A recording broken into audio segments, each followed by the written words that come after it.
Cette diapo, c'était juste pour vous dire, une PS, c'est vraiment du national et du local. Il faut comprendre que ce que nous souhaitons, nous, c'est de pouvoir harmoniser sur ce qui est attendu. Vous savez qu'on a longtemps parlé en éducation physique de visée éducative, d'intention éducative. C'était 1967, puis après on a eu toutes les instructions qui étaient autour de ces grandes visées. Petit à petit, on a dit que ce n'était pas des visées, c'était des objectifs, c'est-à-dire ça devait être poursuivi. On devait poursuivre les objectifs. Aujourd'hui, on n'est plus sur les objectifs. Le système éducatif attend que l'on puisse rendre des comptes sur des acquis d'élèves, c'est-à-dire ce qu'ils savent faire, ce qu'ils savent dire, ce qu'ils savent dire de ce qu'ils savent faire. Et c'est important qu'ils puissent le dire. Lorsqu'un élève rentre chez lui et dit « j'ai fait du foot », c'est louable, déjà il n'est pas totalement inculte. Mais ça ne sert à rien. Il peut faire du foot dans une cour d'école et il aura fait du foot de la même manière. S'il est capable de dire « eh bien j'ai appris à faire cela », à utiliser les espaces libres, à utiliser, je ne sais trop, un système de double rideau défensif, si on est dans un lycée, je n'en sais rien. S'il est capable de dire quelles étaient les acquisitions précises, vous voyez bien que l'éducation physique n'est plus une agitation corporelle, mais elle renvoie bien à des compétences que vous essayez de faire acquérir à des élèves, mais qui ne sont pas forcément en capacité de redire quand ils sortent des enseignements. Et notre travail à nous, c'est de faire aussi, comme les autres disciplines, que de dire « ah ben tiens, j'ai appris à résoudre une équation du second degré, eh bien moi j'ai appris à résoudre une équation qui est une équation de 3 contre 2 dans une situation qui est une situation de sport collectif. » C'est vrai en handball, c'est vrai en basket, c'est vrai en football, ça peut être vrai en rugby, et d'une certaine manière, ça peut être vrai aussi en volleyball si on fait disparaître le rideau dans un rapport de force entre une équipe qui est porteuse de balle et une équipe non porteuse de balle. Donc vous voyez que sur le fond, le savoir-faire ne peut pas être petit à petit dissocié du dire sur ce faire. Il faut qu'ils soient capables de dire en dehors de l'école ce que vous leur avez appris. C'est aussi cette fonction que vous avez à avoir, comme nous avons à avoir cette même fonction avec le ministre et avec le cabinet. Quand je parle de l'éducation physique, on me parle de sport. Vous le savez, vous l'entendez au quotidien. Les ondes radio ou les ondes télévisuelles nous parlent de sport. Je dirais que ce n'est pas dramatique tant qu'on arrive à administrer la preuve qu'il y a une différence. Je ne me dissocie pas du monde du sport. Il y a une continuité entre ce que l'on fait dans un système éducatif, éducation nationale, et dans un système éducatif, ministère de la Jeunesse et des Sports. Il y a des continuités, mais notre travail à nous, c'est d'offrir une assise de formation diversifiée qui sert de base pour faire des choix à côté, ou qui sert de complément par rapport à des choix qui sont faits à côté. C'est notre travail à nous. Donc, donner des informations sur le dire pour que le faire ne soit pas uniquement dans une logique d'acquis, mais d'acquis silencieux. Il va falloir que les élèves soient capables de dire ce qu'ils savent faire. C'est aussi notre travail à nous. Voilà. Donc, c'était juste pour vous dire qu'on s'attache, nous, à ce qui est attendu, des acquis d'élèves, une capacité à dire ce qu'ils savent faire. Et vous voyez bien que notre programme national, d'abord, il prend une coloration académique, puisqu'on injecte des activités académiques, mais simultanément, on va donner au curriculum toute la dimension locale qui est nécessaire au local pour mettre en place justement le processus de formation. Donc vous voyez comment c'est du local et du national. C'est du national et du local. On ne peut pas les dissocier.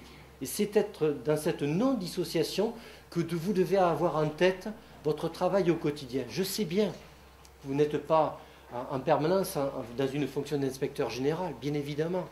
Mais il me semble que c'était important de savoir pourquoi on avance dans un sens et comment votre travail au quotidien s'éclaire par ce que vous avez à faire comme contribution individuelle à un travail d'équipe au sein d'une avancée nationale. Alors maintenant, voilà ce que l'on a suivi. On est Ça, c'est le job du doyen. Le job du doyen, c'est de fixer des étapes. C'est ce que j'ai présenté dans les séminaires successifs auprès des IAIPR. Quand ils viennent travailler avec nous, je fais le point sur les étapes. L'étape 1, c'était harmoniser les programmes et les publier. L'étape 2, c'était publier les arrêtés de certification de telle manière à ce que le processus formation-certification soit harmonisé, ordonné dans un sens. Troisième étape, c'est qu'il fallait faire évoluer les concours pour que les concours prennent en compte cette dimension. Comment penser processus de professionnalisation si on ne pense pas processus de formation et processus de certification, c'est-à-dire de recrutement? Donc nous avons pesé sur les concours pour que les concours de recrutement les plus massifs, ceux qui font des recrutements externes, prennent en compte toute cette dimension, avec les CP, avec la place de l'élève sur les acquis. On a introduit des images d'élèves pour qu'on puisse recruter des élèves, des enseignants qui sachent ce que c'est que de la motricité, qui sachent ce que c'est le métier d'enseignant. Un enseignant, c'est celui qui prend des décisions sur des observables d'élèves. Bien sûr qu'il planifie en amont, parce que c'est un concepteur. Il n'est pas formé à Bac+5 pour des prunes. Sinon, on fait un animateur à Bac+1, on peut y arriver. S'il est formé à Bac+5, c'est un concepteur. D'illustres prédécesseurs parlaient d'un ingénieur. Un ingénieur de la motricité. Je ne sais pas si on est ingénieur de la motricité, mais c'est un concepteur. Et c'est lui qui est l'organisateur de l'évolution de la motricité de l'élève et de la conduite de l'élève. Quatrième étape, il fallait que l'on dispose d'un état des lieux sur les équipements sportifs. Parce que penser harmoniser au niveau national des programmes, c'est une chose. Oui, il n'y a qu'à. Penser une certification, vous devez.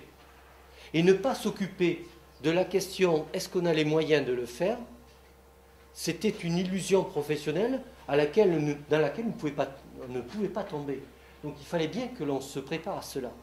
La seule chose, c'est que c'est extrêmement lent. Nous avons l'outil. Nous avons l'outil, il est prêt, il est en train d'être testé dans 10 académies. Il faut des validations nationales pour qu'on puisse avoir un outil qui nous permette, dans chaque établissement, de faire l'identification de tous les moyens dont on dispose pour enseigner, des temps de déplacement, des temps de travail, des coûts de déplacement, des coûts d'accès, de telle manière à ce qu'on puisse dialoguer avec les collectivités territoriales, non pas sur la couleur politique qu'il peut y avoir entre le chef d'établissement et le conseil général ou le conseil régional, non. Pour que l'on puisse avoir, dans le dialogue État-région ou État-conseil général, des ordonnancements de hiérarchisation, de priorité de besoins.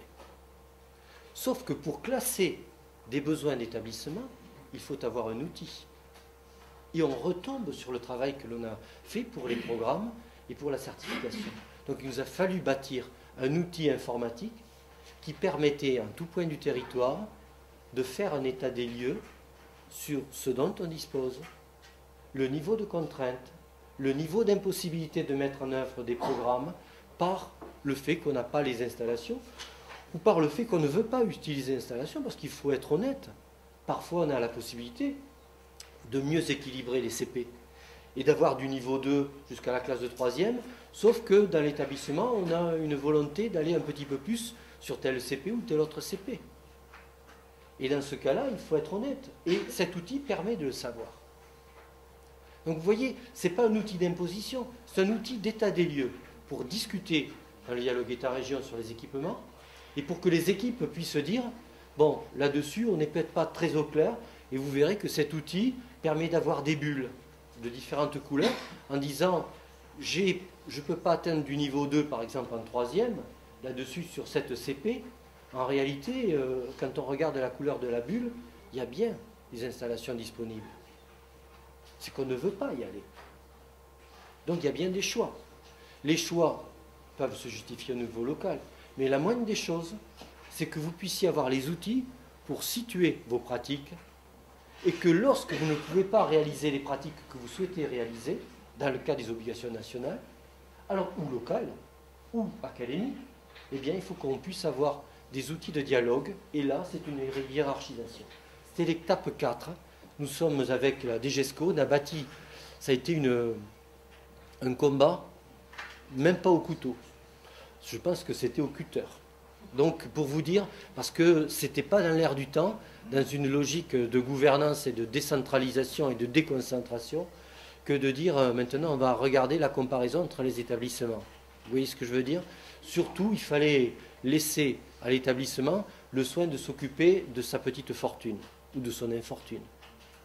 Et là, l'outil, c'était au contraire, comparer les niveaux de richesse. Alors, ce qui est utile, c'est aussi ce qui se passe en haut lieu quand il s'agit de regarder les comptes financiers des plus hauts représentants de l'État.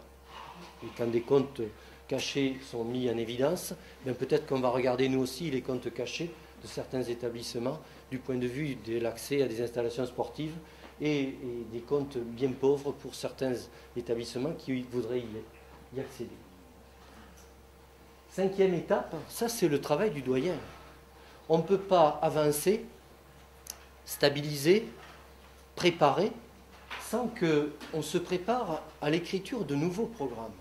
Je vous l'ai dit tout à l'heure, ces programmes actuels sont bâtis sur les 5 compétences propres à l'éducation physique, les composantes de la compétence culturelle donc, du début des années 2000. Et ceci pose un problème épistémologique. Sur quoi est fondée cette classification? Elle est fondée, comme toutes les classifications, sur une opinion. Une classification où elle est fondée scientifiquement, où elle est fondée sur une opinion. Elle a été fondée sur une opinion. Je ne porte pas de jugement sur la commission qui était issue de 92, du Conseil national des programmes de 92, et petit à petit, jusqu'à 99, on est arrivé à faire cela, et 96 après la deuxième étape, et ainsi de suite. Je ne porte aucun jugement. Mon travail à moi, c'est de bâtir avec les bases dont on dispose. Les bases ont été faites en 2000. Il était important d'aligner toute la discipline de la maternelle et de l'université sur des bases existantes. C'est fait. On travaille là-dessus. Sur cette base-là, on va essayer de réécrire les programmes. Ma vision à moi, c'était à 8 ans. Peut-être que ça va s'accélérer, j'en sais rien. On verra bien. Mais j'ai organisé simultanément la liaison avec les universités et les IUFM. Et nous mettons en place, le 21 et 22 mai, les premières rencontres scientifiques d'éducation physique. C'est-à-dire que tous les ans, il y a un séminaire de 2 jours qui lie le monde de l'éducation physique enseignant, corps d'inspection, avec le monde de l'université. Avec 2 missions. La première mission, c'est réinjecter des connaissances nouvelles. Et une deuxième mission qui est porter un jugement sur les limites de ces programmes actuels et préparer une réécriture des programmes. Est-ce qu'il est possible, dans 8 ans, de fonder scientifiquement une classification des 5 conduites qui sont là? Parce que pour le moment, elles ne sont pas fondées. On le sait.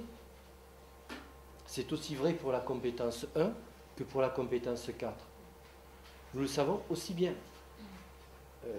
Réaliser une performance maximale dans un temps et un espace donné, quand on est non-nageur, ça veut dire quoi? Ça n'a pas de sens. Donc on voit bien que sur le fond, il faut bien que l'on affine ces questions-là pour identifier quelles sont les classes de conduite qui organisent le processus d'engagement du sujet dans l'apprendre. Ce n'est pas disponible. J'ai fait le tour de la question avec mes collègues à l'université. Il n'y a rien de disponible. Les STAPS travaillent sur autre chose, sauf quelques laboratoires qui travaillent sur l'éducation physique. Donc on travaille avec les STAPS, avec les IUFM, maintenant avec les SP, et j'espère que d'ici 5 ans, on aura des données supplémentaires pour esquisser ces éléments-là. Vous voyez quelle est l'avancée? On fait avancer avec ce que l'on a comme base, on harmonise, on va témoigner à la nation de notre utilité publique. Simultanément, on injecte une réflexion pour savoir comment on va réécrire les programmes. Ça, c'est mon travail de doyen. Étape 6, ça c'est quelque chose qui me tient à cœur. Et comme je n'en suis pas à l'origine et que c'est mon collègue Bernard André qui était à l'origine, je dois le dire, on a tous des dada. Moi, le dada, c'est mon lien avec le monde des staffs et des IUFM pour qu'on ait un fondement d'une éducation physique. Lui, c'était plutôt là-dessus. Et c'est très bien. Non pas à côté du sport. Ça, c'est la vision ou une version qui serait caricaturale de mon collègue Bernard André. Non, sur le fond, il a entièrement raison. On a regardé dans l'architecture de la voie professionnelle, il n'y a pas une seule formation initiale qui porte sur les métiers liés à l'activité physique ou au sport.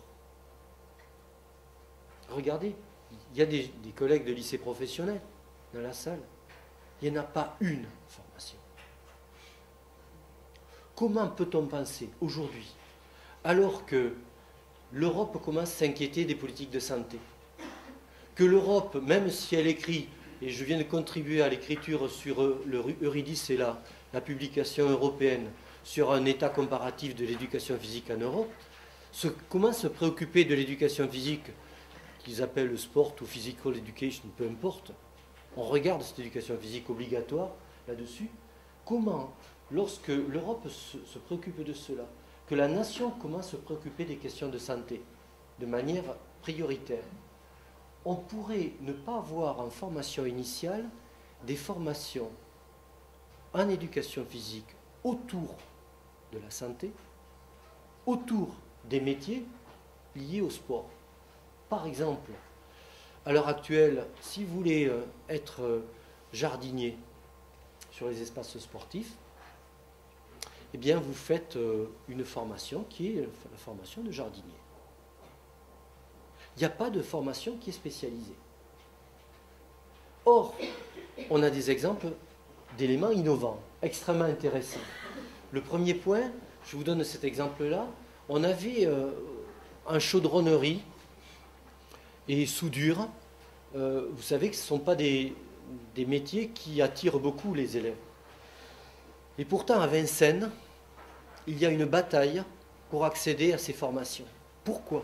Parce qu'à Vincennes, à côté de Paris, donc, il y a des formations, des biqualifications dans le cadre de la voie professionnelle. Simultanément à l'acquisition de ces formations professionnelles, ils font des formations en plongée. Vous voyez pourquoi ? Parce que la soudure en plongée, ce n'est pas la soudure dans un atelier pour réparer la bicyclette. C'est pas ça. La soudure en plongée, c'est la COMEX. C'est les autres grandes sociétés. Et les salaires en sortie ne sont plus les mêmes salaires. Parce qu'il y a une biqualification. Et notre travail à nous, c'est de regarder comment on peut adosser à des formations dans les voies professionnelles des biqualifications qui vont permettre à ces élèves qui sont parfois avec des non-réussites et qui sont dans ces filières-là par choix 2 ou choix 3 parfois, mais d'en sortir la tête haute avec une qualité d'insertion et une vie derrière qui sera bien autre que celle qu'ils croyaient avoir en entrant au lycée professionnel. Et ça, je trouve qu'on le doit à ces élèves-là, on le doit à nos collègues de la voie professionnelle, les professeurs d'éducation physique, parce qu'il faut qu'on les entoure de cela. Vous n'êtes pas assez entourés. Et on se bat pour introduire des biqualifications. Là aussi, c'est au cutter. Parce que les biqualifications, ça se fait avec des organismes qui sont extra-éducation nationale. C'est un dialogue avec la jeunesse et les sports, avec les fédérations. Et les fédérations, comme elles n'ont rien à manger, et que le ministère de la jeunesse et des sports a un volume d'agents extrêmement réduit, ils ne veulent pas perdre leur propre formation. Mais les propres formations de jeunesse et sport, ce n'est pas les agents de la jeunesse et sport qui les font. Ils délèguent, ils subdélèguent. Et donc, il faut que l'on puisse commencer à entrer par un point, puis un autre point, pour pouvoir avoir cette possibilité. Donc, on est au milieu de ce chantier. C'est en jaune. On a commencé. Donc, vous voyez, tout ce qui est jaune est réalisé.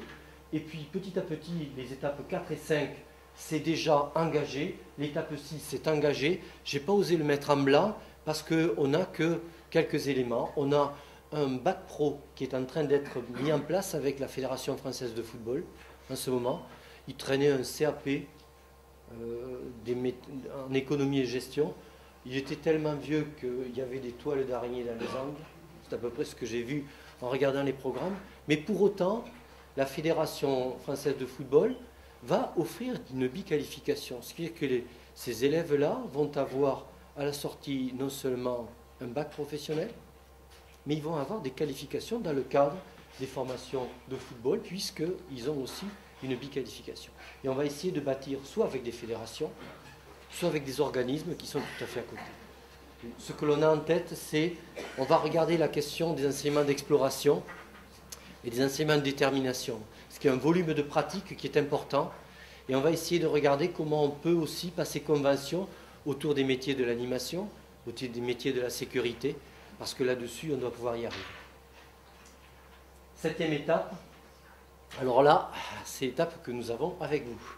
Là, il n'y a personne d'autre, c'est l'inspection générale, c'est l'inspection territoriale, les IAIPR, et c'est les enseignants. Alors là, c'est la diapo suivante et on se met au travail. L'étape 4, je l'ai dit tout à l'heure, j'ai détaillé déjà, et on avait un PNF sur cette question, un plan national de formation. L'étape 5, réécriture des programmes, je vous l'ai dit, nous avons un PNF qui va avoir lieu le 21 et 22 mai. L'étape 6, on a un PNF santé de la même manière qui va avoir lieu en octobre. Et là, sur les métiers, on va travailler là-dessus. C'est juste pour dire que derrière ce travail que nous lançons, on essaie de mettre des plans nationaux de formation pour avoir des professeurs ressources au niveau national dans toutes les académies. Quand on lance une impulsion, il faut bâtir l'impulsion nationale avec une déclinaison académique et puis après une déclinaison dans l'établissement. Si on ne pense pas une ramification des impulsions, autant dire qu'on n'a rien compris au fonctionnement des systèmes. Donc l'étape 7, accompagner et harmoniser par rapport aux compétences. Alors là, on va commencer à discuter sur des choses qui peuvent fâcher. Mais je suis franc et je dis ce qu'il y a à faire. Parce que je sais ce qui se passe aussi. Donc, première des choses, autour des compétences, tout à l'heure Joël vous en a parlé, et on sait que la notion de compétence est une notion molle. Une notion molle, quand on parle épistémologiquement, c'est une notion pour laquelle on ne peut pas distinguer un début, une fin, c'est-à-dire la circonscrire. Aucun scientifique, aujourd'hui, n'est en capacité de dire ce qu'est une compétence. Parce qu'on ne sait pas où elle débute et on ne sait pas où elle finit. Donc, quand on a affaire à un espace, quand on a une petite formation en mathématiques, on essaie de circonscrire l'objet en disant, par définition, voici son espace de définition. Et donc, on établit un espace de définition. C'est ce que nous avons fait en éducation physique. On a mis 5 espaces de définition avec nos 5 compétences propres à l'éducation physique. Une fois qu'on a ça, on a à se poser la question que posent les chercheurs. Qu'est-ce qu'une compétence par rapport à une capacité? Alors là, les batailles sont multiples. La DGESCO a écrit là-dessus, on ne va pas se discuter trop longtemps là-dessus. Ce qui nous paraît important de savoir, et utile surtout dans la perspective du travail que vous avez à conduire, c'est que si on est dans une logique de compétence, on doit s'en référer à la définition la plus large, c'est-à-dire une capacité de réussite dans une famille de situations. Donc il faut que celui qui soit compétent ne soit pas capable de refaire ce qu'il sait faire, mais qu'il soit capable de faire dans une situation qui n'est pas celle dans laquelle il a appris se faire. C'est là qu'on est compétent. Parce que dans le réel, il n'y a jamais une réplication. Jamais. Et dans l'humain, encore moins. Donc, dans la compétence, il va bien falloir que l'on arrive à comprendre que les collègues, et que je vais qualifier de mauvais collègues, c'est pour ça que j'ai dit que j'étais capable aussi de dire des choses blessantes. Mais je vais blesser s'il faut blesser, parce que ce n'est pas admissible, quand on se prétend professeur d'éducation physique, de faire ce genre de choses. Quand on est en classe de seconde, que l'on fait faire du 3 x 500 en leçon 1, du 3 x 500 en leçon 2, du 3 x 500 en leçon 3, et qu'au terme de la classe de seconde, on propose en classe de première du 3 x 500 en leçon 1, du 3 x 500 et ainsi de suite, pour évaluer en classe de terminale du 3 x 500 au terme du cycle, après avoir bassiné les élèves pendant 3 ans, je dis que quand on fait ça, on est un mauvais prof d'éducation physique. Je suis extrêmement clair. Parce que là, il y a une confusion entre le thermomètre et la maladie, ou entre le thermomètre et la guérison. On ne sait pas. Si vous ne faites que faire du 3 x 500, vous êtes en train de multiplier la situation d'évaluation dans laquelle on peut percevoir si la compétence est présente. Mais si vous ne faites que répliquer du 3 x 500, ça veut dire qu'il n'y a qu'une réplication de la situation d'évaluation. Mais pour être bon dans le 3 x 500, c'est pas ça. Si on est bon dans le 3 x 500, c'est que petit à petit, on va physiologiquement développer les processus qui sont sous-jacents, qu'on va développer les processus cognitifs qui permettent de contrôler les allures, qui permettent de choisir l'allure en fonction du sentiment d'effort que l'on a eu après le premier 500, de l'écart qu'il y a eu entre le temps prévisionnel et le temps réel dans le premier 500 ou dans le deuxième 500. Ces processus-là, ça ne se fait pas sur des 500 mètres, ça va se faire sur des 200 mètres, ça va se faire du 150 mètres, ça va se faire sur des 600 mètres. C'est-à-dire que la variation de la durée de course est consubstantielle à l'acquisition de la compétence. Et les gens qui ne font que de la réplication sont des usurpateurs. J'appelle un chat un chat. J'espère qu'il n'y en a pas. S'il y en a, ce n'est pas un confessionnal. Mais la première des choses, c'est que l'on a à comprendre qu'il y a une différence entre ce que l'on utilise comme outil pour savoir si on a de la fièvre, la nature de la maladie et la disparition de la maladie. C'est-à-dire si on est sain. C'est pour ça que la notion de compétence est une question importante. Aujourd'hui, je prends un deuxième exemple. Si vous êtes en volleyball et que vous êtes en train de faire en permanence des situations de 4-4 ou de 6-6 et que les élèves travaillent en 6-6 et en 6-6 pendant tout le cycle et à la fin du cycle, ils sont de nouveau en 6-6 lors de l'évaluation, quelle est la compétence que vous êtes en train d'évaluer? C'est de la réplication permanente d'une situation d'évaluation. Certes, avec de la variabilité, parce qu'il y a l'aléa du travail de l'ensemble des partenaires, mais on n'est pas dans une situation d'être capable d'utiliser les partenaires à bon escient, d'utiliser les adversaires à bon escient, parce qu'ils ont des faiblesses, ou parce qu'on sait qu'ils ont des richesses, on va contourner ces richesses-là. Ce qui veut dire qu'il faut que l'on se prépare à avoir des situations d'évaluation qui ne seront présentées que lors de la certification. Vous voyez quel est le pas professionnel que nous avons à faire ensemble. Ce qui ne veut pas dire qu'on ne garde pas en tête ces éléments, mais par exemple, j'ai pris l'exemple du volleyball, si on est en capacité à faire varier la composition du 4-4 lors de la situation d'évaluation, par rapport au travail qui a été réalisé, on va bien voir si les compétences ont été acquises. Si on reprend toujours les mêmes 4-4, on est en train de vérifier si des capacités sont disponibles.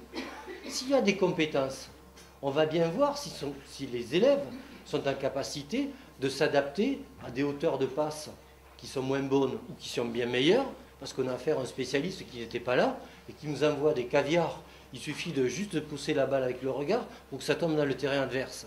Ou au contraire, on est avec quelqu'un qui est moins habile et chaque fois les passes sont tellement basses qu'on a une seule solution, c'est d'anticiper et de mettre une tendue. C'est tout. C'est ça la compétence. Donc vous voyez que derrière la notion de compétence, il y a un vrai travail professionnel que l'on va commencer à faire petit à petit. Il n'y a pas de pression. Ça suppose des évolutions de pratiques professionnelles. Mais il faut avoir en tête cela.